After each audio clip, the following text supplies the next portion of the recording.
Shalom and welcome, everyone. Today we're going to go over who is for us and who is against us. Clearly, we can see in scriptures that some people, like Judas, some people that was supposed to be for the Messiah, for us, the part of the body, is actually just not a part of the body. Now, we want people to be a part of the body. We really want people to be with us, right? I mean, I think that's why we go to church. I hope that's why we go to these buildings. I really hope we're going for the right reason.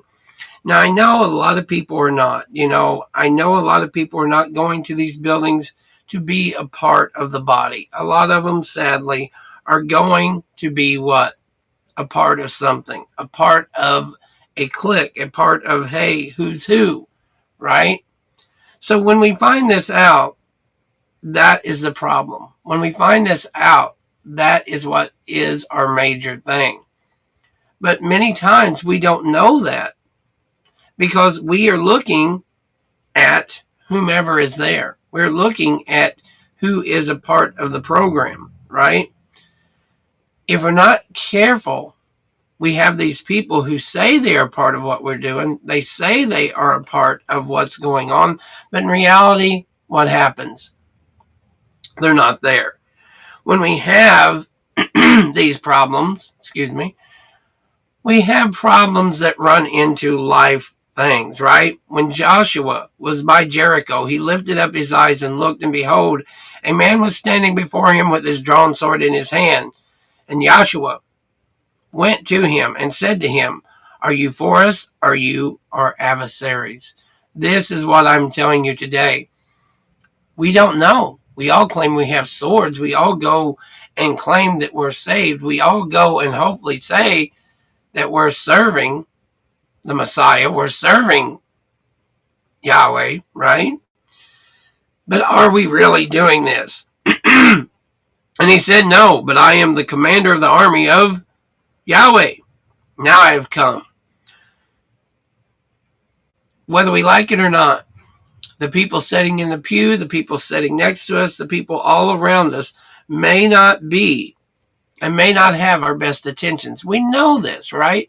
We know good and well Sister Sarah that goes out and tells all of our bad things and all of our bad kids things and all these other things is not really on our side. She really calls to get our gossiping, right? She really calls to hear what's going on in her life so she can tell all the other people. Now, this is just truth. I know you don't hear a lot of this from preachers, teachers, so forth, so-called ones, usually unless there's a problem in the church, right? Unless it's gone on, or unless they're talking about whom? The pastor, right? It seems like you can talk about everybody else in the church, but when it comes to that, we have a problem. Well, folks, we should not have a problem, and we should know and we should discern. If Elohim is for us, who can be against us? Romans 8:31. We know these verses. We love these verses, but do we know who is for us? Do we know who is against us? I would submit to you that Yeshua, people call him Jesus, but Yeshua knew Judas was Judas. He knew, he knew Cain and Abel. He knew Lucifer. He knew all these things, right? He's given us all free will. Even the angels. Think about that. People think angels are some kind of robotic, angelic things that just do whatever they're told to do. But obviously, even they have an ability to think and to say, "I'm just not a part of this no more. I'm just not doing this anymore." And when you think about it, isn't that beautiful, though? When you take a wife, you don't club her in the head and drag her down the road and say, "You're now my wife," and then throw her in a cage, and when you leave and you go to work and you come back, take her. You don't do that, right?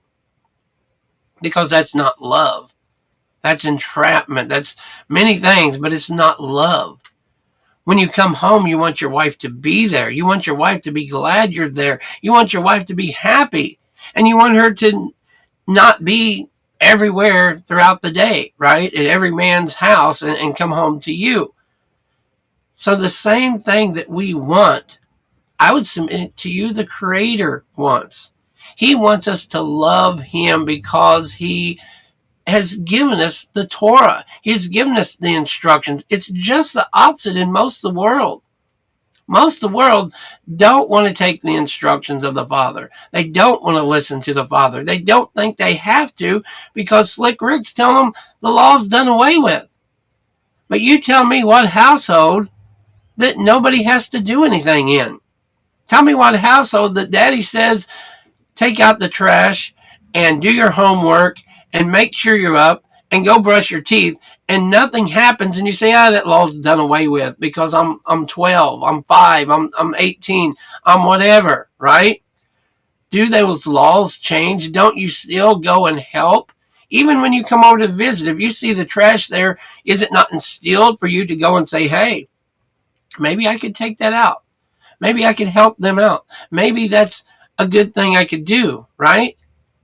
No, the law's done away with. I moved out. I ain't got to brush my teeth no more. I ain't got to wash myself no more. All those things that I was taught from a young child, I just ain't going to do no more. That don't make sense, right? So how would it make sense to do away with the Torah? How would it do away to take the Old Testament, throw it away, when most people preach out of it? You realize that? Most people come right out of Old Testament and preach, and then turn around and say that's all done away with. Well, what's the point? Right? What's the point of this? Matthew 12:30. Whoever is not with me is against me, and whoever does not gather with me scatters. Folks, this is a very big verse, whether you know it or not. Matthew 12:30. Because there are many so-called pastors, preachers, teachers, all these things that they're scattering. They're not bringing together. There's many Hebrew roots people. There's many people that are just scattering. They say they're bringing together. They're talking about unity. They're talking about congregation. They're talking about all the good things. But what does the enemy do? The enemy says, but is he really going to kill you if you eat from that? Is pork really going to put you in hell? Is chicken nuggets really going to, is that really going to raise your blood pressure? Is this really going to? That's the way he works.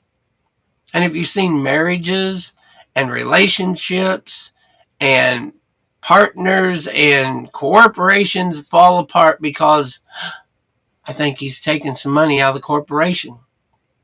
I think he's doing this. I think he's doing that. I think they're doing this, right? Look at Trump. I think he's doing this. I think he's doing that. We know the other side's doing all kinds of abominable things, but that's okay. We know that what's going on in the world, we can see it. We can even watch something that is just like a 5-year-old or worse from some man talking, and we laugh and giggle and think it's okay. Folks, this is not the way it should be. This is not the kingdom. Would we allow David to be this way? Would we allow Solomon? Would we allow our kings of old to be that way? Would we write things about them? See, the problem is America and this world needs to realize that we represent Yahweh or we don't. That's what it all comes down to, whether we like it or not. Either we represent Yahweh, the creator of the universe, or we don't. Either we're on his side or we're not. And I would submit to you many, many, many, many millions, if not billions of people are not on the side of the creator. And therefore, that's why their life are in shambles at whatever age. Oh, well, I'm old. That doesn't really matter. Does it say that in the scripture? Does it say when you get 60, you'll be sick till you're 90, or you'll be sick until you die? None of this is scriptural life-based things. Oh, we know when you get to 70, you just get hypertension. Oh, when you get to 80, well, when you get to this. And we're all looking for walkers and wheelchairs and horrific life when we get older. But should we? Because the Bible specifically says, I believe the man was 86 and he was ready for war. He wasn't on a wheelchair. He wasn't pushing a walker. He didn't have a oxygen, right? Now things happen. Sin equals death. Sin equals problems. We know this, right? We're not going to sit there and say we don't know this. This ain't what it is. We're not going to even be that naive. But We have to know who is for us. If we don't know who is for us, then how do we know who is against us? The problem is, when we don't take the Bible and live the Bible, we can very much be against the Creator himself, and his name is Yahweh. For the one who is not against us is for us. Mark 9:40. Now the thing is, people talk about names. All through the scripture it says, my name, my name, my name, my name. And people say Lord, or Baal, or God, or whatever. But he has a name, folks, and that name's Yahweh. And he really expects us to use his name. Not in vain, not the wrong way. He says that. But he says, this is my name, right? We can't just go around and say, well, it doesn't matter. I'm going to call him what I want to. If you've ever been in a household, if you've ever been in corporation, if you've ever had a job, if you've ever had much of any authority over you in one way or another, you don't do what you want to do. You might think so. You might think you own the company. You might think Ford is your place. But truthfully, your boss is telling you what to do. If you don't listen to his authority, you're probably going to get fired. If you're in a household and the head of the household, whomever might be grandpa, whomever that may be, even grandma, if you don't listen to her, there's going to be a problem, right? And eventually, you may have to leave. You may have to go to child services. You may have to go somewhere that we can't deal with you, right? A lot of old people, they end up going to nursing homes. Why? They just won't listen. They won't listen to sound reason. Yes, a lot of them go there because of different reasons, but I would submit to you, some of them go there because they won't take their pills they're supposed to. They won't take the things that they're supposed to do. They won't even try. They expect everybody to baby them, and therefore what happens? What does that get to do with it? Well, if I'm for you and I'm telling you this is your today's thing to make you feel better, and trust me, I'm not about pills and all that either, but we'll just say this is your herbal pill for today. This is your dandelion pill, and you need to take 2 in the morning and 2 in the evening, and this helps with your rheumatitis or whatever. Absolutely not. I'm not taking that. Absolutely not. I'm not going to be a part of that. Absolutely not. I'm not going to do this. Well, what do you want me to say? There comes a point when our hands are tied. Now, I say all that to say this. Yahweh says, don't eat pork. Did he ever say you could eat pork? No, he did not.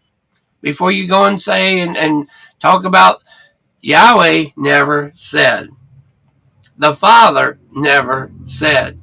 Yeshua, people call him Jesus, never ever said. He never had a ham sandwich.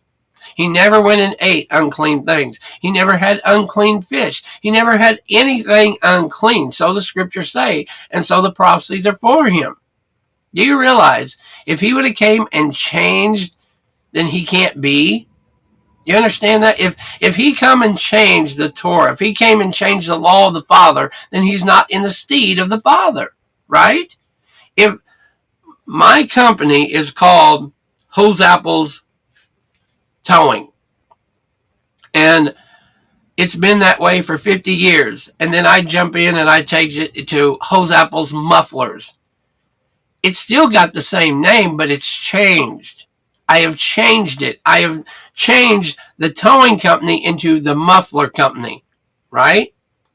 Now, I have changed what the foundation was of that company. Now, yes, that is different than, but I'm trying to get the point of we cannot change the scripture. We can't take Yahweh and turn it into Jesus, right? We can't say, well, Yahweh said all this, yeah, but Jesus comes and says, yeah, don't do that. That don't matter. Then he would be against his Father. He would be against his Father, right? He would not be for the Father. Make sense? Perfectly. Revelation 3:15-16. I know your works. You are neither cold nor hot.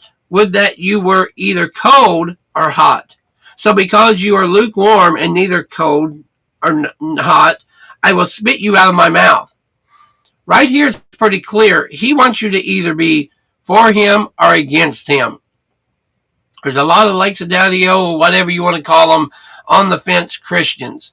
There's a lot of on the fence people who think They're for the Creator. They think that Jesus is their best friend, right? He's my best friend. I put him in my pocket, carry him around all day. And that's the way they act. And that's abominable.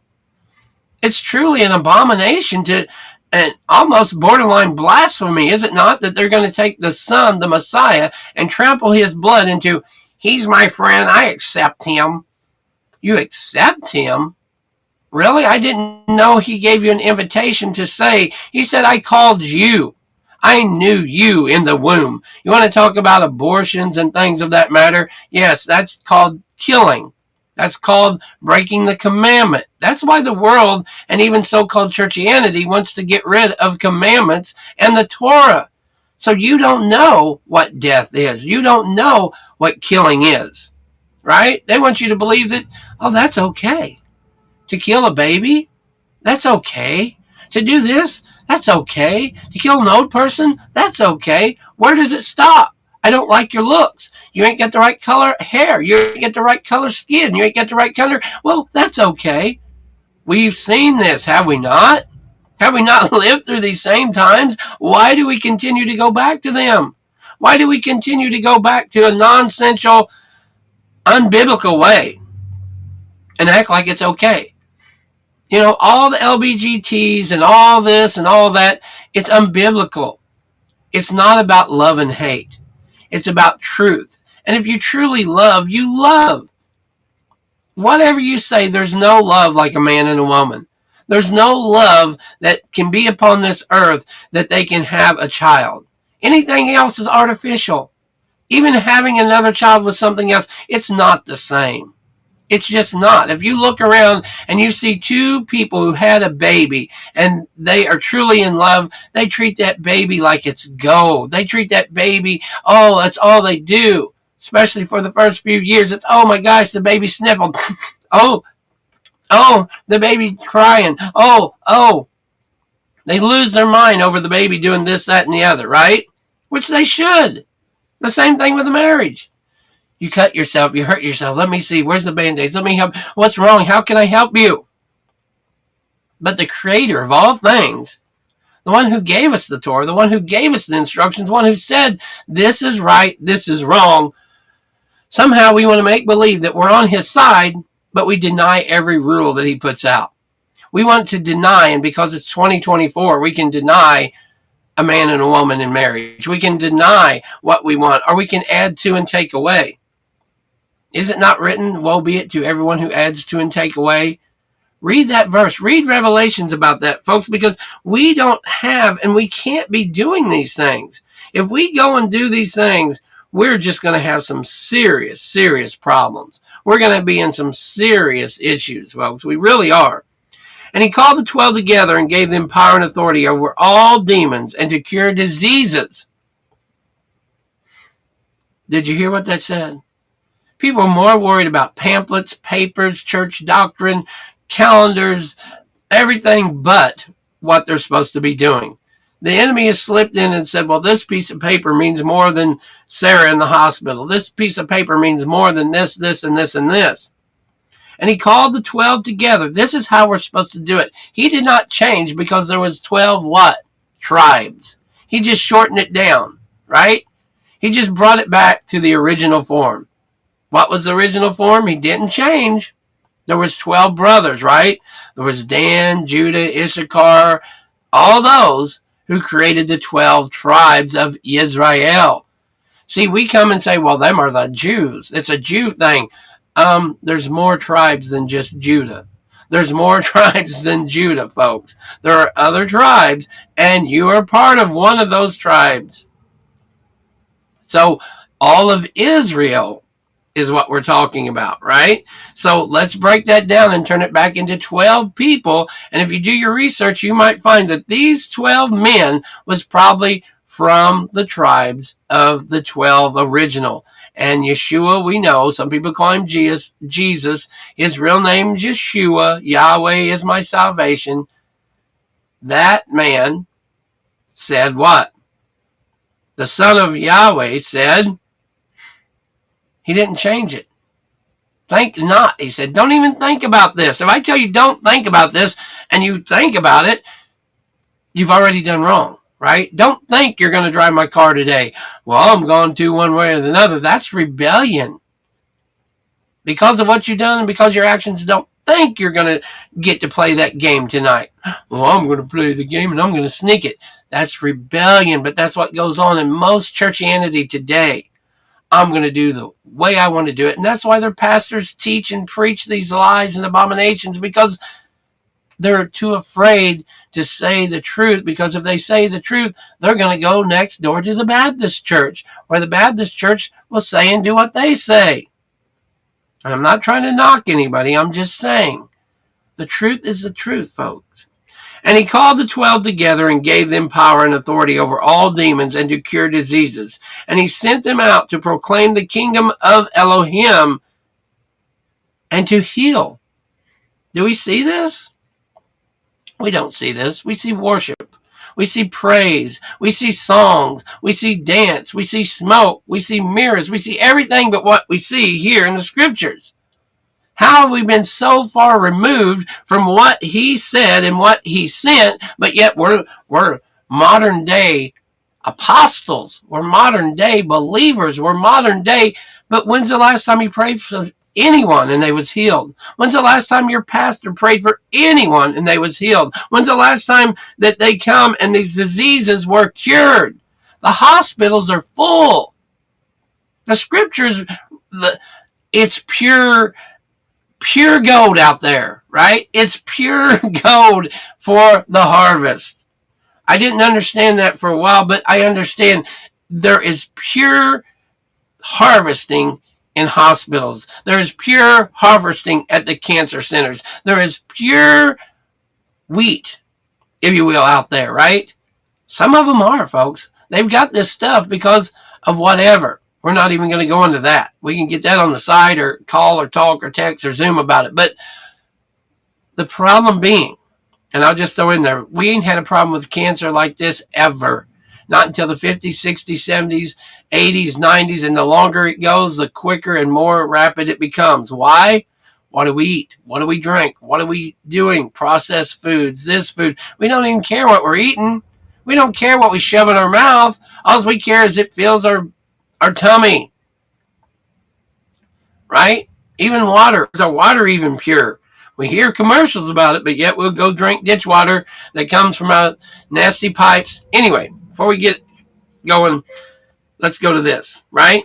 So what we have to understand is what the truth is. The truth clearly tells us what we're supposed to do. It clearly tells us what he has sent them to do. Excuse me one moment, because my battery is about to die, and we don't want that to happen. I'm usually more professional and better at this and everything else. But again, come on. But again, life is life, right? So my dad's been in the hospital too. And wife's going to appointments. I mean, we have the issues of everything. I know, right? Heal yourself position. Let's go on. Now Herod the Tetrarch heard about all that was happening, and he was perplexed, because it was said by some that John had been raised from the dead, by some that Elijah had appeared, and by others that one of the prophets of old had risen. All unscriptural things, but they're speaking unscriptural things, right? Herod said, John I beheaded, but who is this about whom I hear such things? And he sought to see him. So he wanted to talk with Yeshua. He wanted to see who he was. He wanted to see of all these things he's doing. Now it happened that he was praying alone, and his disciples were with him. And he asked them, who do the crowd say that I am? And they answered, John the Baptist. They're saying that this man is a reincarnation. What kind of believers? What kind of Torah keepers? What kind of Bible thumpers are saying? But I'm saying this because we may do the same thing. We may turn around and say reincarnation and all kinds of things that are unbiblical, abominable at best, and say things that they've said. Then he said to them, but who do you say I am? And Peter answered, the Mashiach of Yahweh. Wow. So his disciples knew, so his disciples are on his side because they knew. But yet the Peter that sat here and said this denied him, right? Come on, folks. So it shows that we are human. It shows what we are about. It shows what we are capable of. The fall itself, in all the glorious, we can only imagine. There's a song for you. We can only imagine of what Adam and Eve looked like, of what their powers, of all the things. I believe they was like lights, just like it says we shall be. They don't need light. They was light. We're always talking about this little light of mine. I'm going to let it shine. And do we have any of this light? Are we for the Creator Abba or not? And he strictly charged them and commanded them to tell this to no one, saying, the Son of Man must suffer many things and be rejected by the elders and the chief priests and scribes and be killed, and on the third day shall be raised. Take up your stake and follow Yeshua. That's what it says in between here, right? So to be truly on his side, to truly be a part of the kingdom, we have to do what he says to do. We have to live the way he says. And yes, you're going to be persecuted. There's people, even in your church, are probably going to want to get rid of you because of what you really do. And he said to all, if anyone would come after me, let him deny himself and take up his stake. It's not a cross, folks. It was a stake. It's like a telephone pole. They knew how to do crucifixions excruciatingly painful. It wasn't nothing nice. It wasn't nothing pretty to see. It was terrible. And people cringed just watching the stuff. Some of the evil ones probably didn't, but most people cringed. That's why they did this, and they was proficient at it. There was no cross the way that we know it. It was a stake, a telephone pole. Look it up. The main way of dying was your hands was up here, and you suffocated. Think about it. If I put someone on a cross and they sit there all day long, big deal, right? If I stretch you out, this is the way they did it. They stretched them out till they couldn't breathe and pulled their legs and arms until their lungs would actually fill up. That's how bad it was. And that's why when they plunged him in the side, the blood and water came out. His lungs, they say, was probably full of water. That's the way this was done. That's why it was so horrific.